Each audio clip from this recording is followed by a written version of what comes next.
Bien, bonjour, on se retrouve maintenant avec Monsieur Kranz, donc de la plateforme Oxygène Répit. Je vais lui laisser nous présenter de quoi il s'agit, comment elle fonctionne, comment on peut l'interpeller peut-être. Je ne sais pas, c'est à vous de nous dire. Alors, c'est une plateforme de répit d'aide aux aidants, donc dans le département de la Meurthe-et-Moselle. C'est à la base une réponse à un appel à projet de l'ARS. Euh, donc c'est une plateforme qui est portée par plusieurs associations. C'est ce qui en fait sa spécificité. Donc le porteur principal, c'est l'association JB Thierry de Nancy.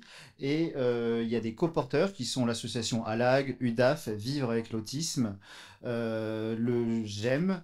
Et en fait, l'objectif de faire cette réponse commune, c'était de pouvoir proposer des solutions de répit diversifiées. Par exemple, on imagine bien Vivre avec l'autisme, lorsqu'on a des personnes qui ont des aidants de personnes en situation d'autisme, dans ce cas-là, la réponse va être plus adaptée et on peut tout de suite avoir au sein même de notre propre plateforme des réponses voilà. D'accord, mais ces plateformes, on les trouve où physiquement? Donc elles sont sur le territoire de Longwy, elles sont sur le territoire de Briey, elles se trouvent exactement.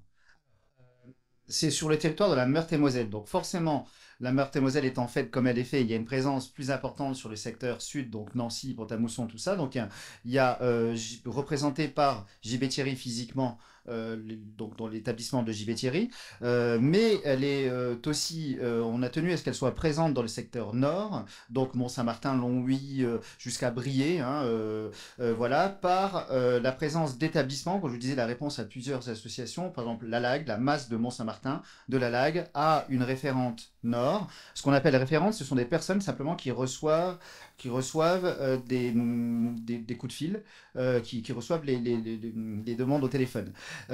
Donc il y a une personne à Nancy, et il y a une personne aussi à Mont-Saint-Martin. Donc c'est-à-dire que l'on peut avoir une réponse adaptée non seulement en fonction de la pathologie de l'aider, voilà, mais aussi en fonction du territoire. C'est-à-dire que c'est un autre maillage, c'est d'autres partenaires, c'est d'autres façons de fonctionner.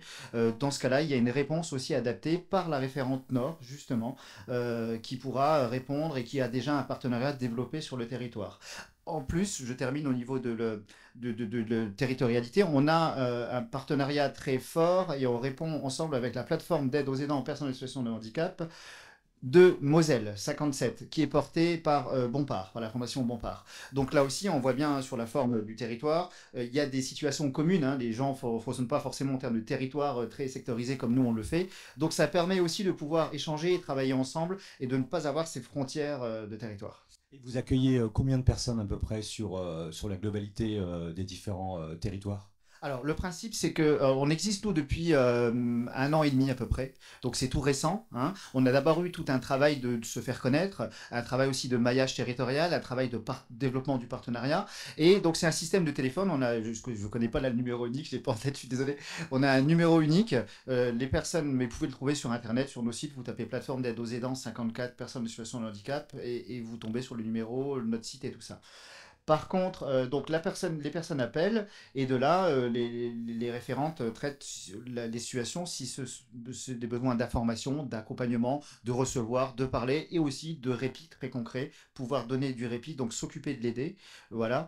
Et la question c'était combien de personnes? Et ben ça se développe. Là comme ça, j'ai pas de chiffre en tête, mais il y a tous les jours des appels, ce qui n'était pas le cas au début. Vous voyez, c'est quelque chose une machine qui prend se faire connaître et qui se met en route au fur et à mesure. Et là, il y a une activité qui devient conséquente.